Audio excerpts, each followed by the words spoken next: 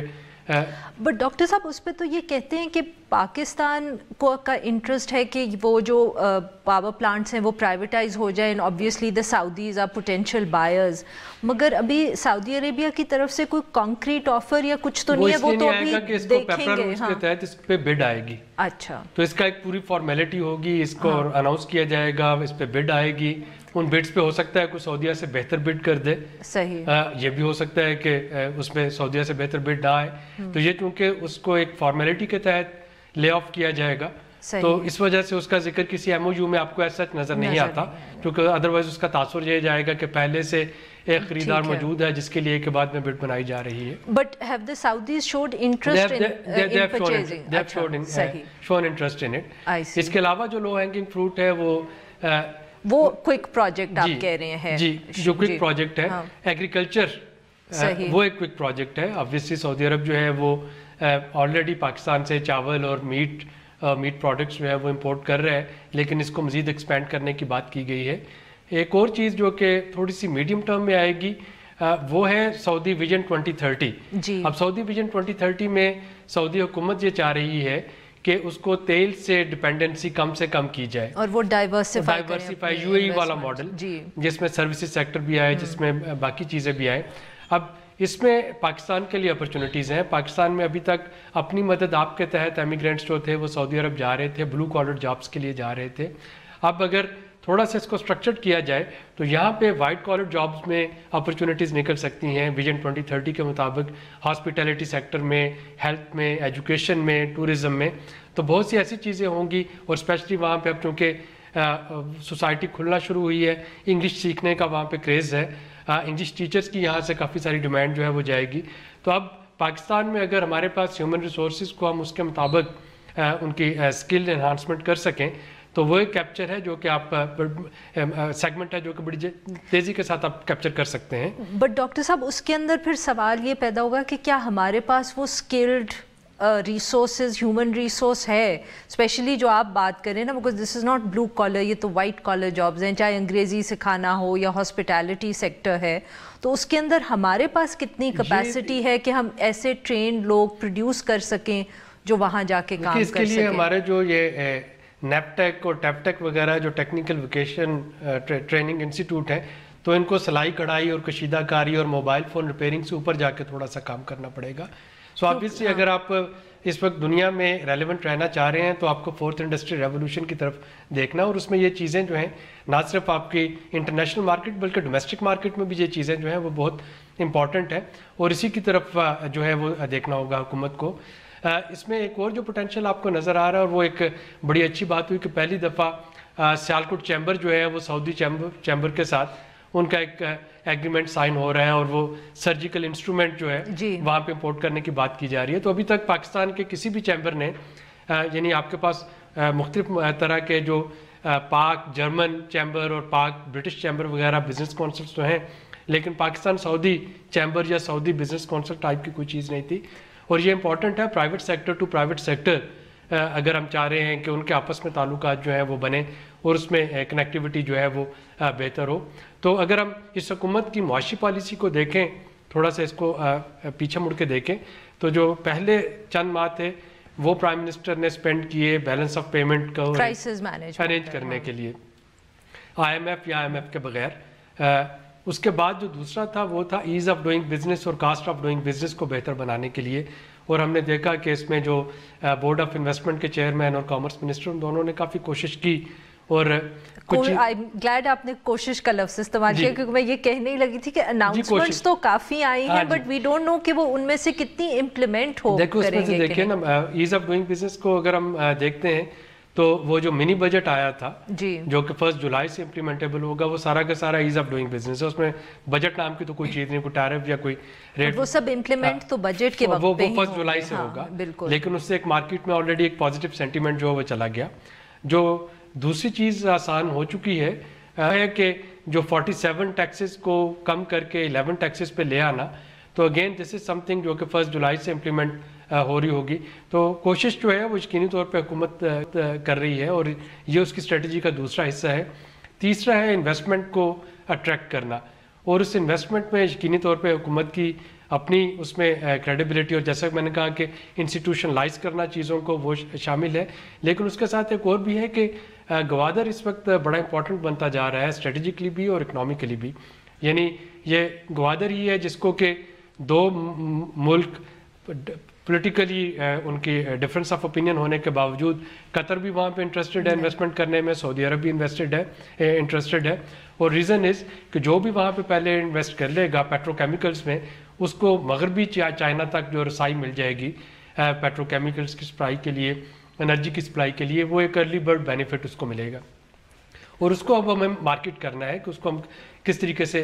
But doctor صاحب ہماری وہی بات, یہ آپ نے جیسے ٹیکنیکل سکلز کی بھی بات کی اور اسی طرح باقی, بٹ وہی سوال پھر پر آتا ہے کہ ہماری کیا کیپیسٹی ہے کہ ہم یہ جو اتنا انٹرسٹ ہے ریجن کے اندر اور جو پاکستان میں بھی آ رہا ہے کہ will we be able to work with it, کہ ہم اس کا فائدہ اٹھا سکیں گے, کیونکہ ہمارے کیپیسٹی کا ہمیشہ بہت مسئلہ ہے. اس وقت ہمارے پاس 2 سینیریو ہیں, یعنی تین ہوتے ہیں عموماً, ایک بیسٹ کیس سینیریو, ایک بزنس ایز یوزول, ایک ورسٹ کیس سینیریو. تو بیسٹ کیس سینیریو تو یہ ہے جس میں میں گوادر کو اور چابہار کو سسٹر پورٹس کے طور پہ دیکھ رہا ہوں. سعودی پرنس یہاں سے انڈیا میں جا رہے ہیں ڈیفینیٹلی, پلوامہ اور باقی چیزوں کے علاوہ اگر اس وقت ہم سعودی اور انڈیا کی بائیلیٹرل ٹریڈ کو دیکھتے ہیں تو $30 بلین کے لگ بھگ ان کی بائیلیٹرل انویسٹمنٹ ہے, ایک دوسرے کے ٹریڈ ہے. انویسٹمنٹ جو ہے ایک میسو انویسٹمنٹ ملنے جا رہی ہے. انڈیا نے ہیوج انویسٹمنٹ چابہار میں کر رکھی ہے. سعودی عرب اگر انویسٹمنٹ گوادر میں کرتا ہے تو جو بیسٹ کیس سینیریو مجھے نظر آتا ہے, اور اس کے بعد کراؤن پرنس چائنا بھی جا رہے ہوں گے, یقینی طور پہ وہاں پہ بھی یہ ساری چیزیں ڈسکس ہو رہی ہیں. تو بیسٹ کیس سینیریو میں تو چابہار گوادر سسٹر پورٹ آپ کو بنتے نظر آتے ہیں. پاکستان انڈیا کے اپنے پولیٹیکل ڈفرینسز اپنی جگہ برقرار رہیں, لیکن کم از کم ایک قسم کا آپ کو سائلنٹ سمجھوتا ہوتا ہوا نظر آ رہا ہوگا کہ جس میں دونوں پورٹ جو ہیں وہ مل کے کام کریں. لیکن آبویسلی آپ ایک بیسٹ کیس سینیریو میں نہیں رہتے. ورسٹ کیس سینیریو جو ہے وہ یہ میں دیکھ رہا ہوں کہ جس میں پاکستان میں اور اسپیشلی بلوچستان کو ہم اس خطے میں ایک کانفلکٹ اور ٹینشن کا ایک نیا ایپی سینٹر بنا لیں, جس میں قطر بھی موجود ہو, جس میں سعودی عرب بھی ہے, جس میں چائنا بھی ہے. ایک طرف انڈیا چابہار کے ذریعے کچھ کرنے کی کوشش کر رہا ہے, اور پھر سعودیہ کا ایک اور جو رائیول ہے ٹرکی, وہ بھی پاکستان میں انٹرسٹڈ ہے انویسٹمنٹ کرنے کے لیے. تو اگر ہم چیزوں کو ڈپلومیٹکلی مینج نہ کر پائے تو وہ خدا نخواستہ ایک ورسٹ کیس سینیریو ہے. بہت بہت شکریہ ڈاکٹر صاحب, آپ نے وقت نکالا اور ہم سے بات کی. ناظرین, now we'll take a short break, اور جب ہم بریک سے واپس آئیں گے تو ہم بات کریں گے ہیگ کے اندر ICJ میں جو اس وقت کلبھوشن جادیو کے حوالے سے کیس چل رہا ہے. Stay with us.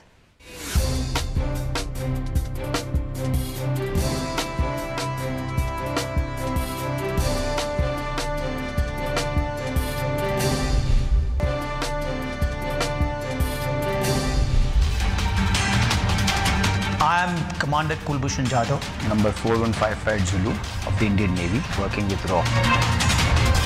I have been treated with dignity and honor and in a very professional manner by the Pakistani authorities. Pakistan کی تحویل میں بھارتی بحریہ کے حاضر سروس کمانڈر کلبھوشن یادیو کی موجودگی اور اس کے فراہم کردہ ناقابل تردید ثبوت کے مطابق اس نے حکومت ہندوستان کی ایما پر پاکستان کی سرزمین پر دہشت گردی کی مالی معاملت اور منصوبہ بندی کی.